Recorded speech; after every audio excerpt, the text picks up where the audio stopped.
Նախքան Թրամփը կհայտարարեր Իրանի հետ հրադադարի մասին, Թեհրանը հրթիռային հրավառություն է կազմակերպել Թել Ավիվի երկնքում։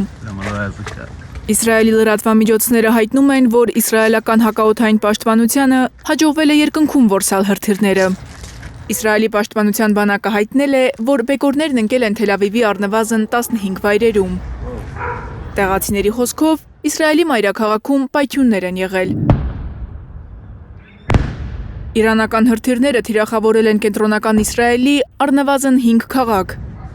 Թել Ավիվը, Բնեի Բրակը, Ռամաթ Գանը, Ռամաթ Հաշարոնը։ Ռոշ Հայնում, Պետահ Տիկվայում և Գիվաթ Հայիմում նյութական մեծ վնասներ են եղել, ըստ տեղական լրատվամիջոցների։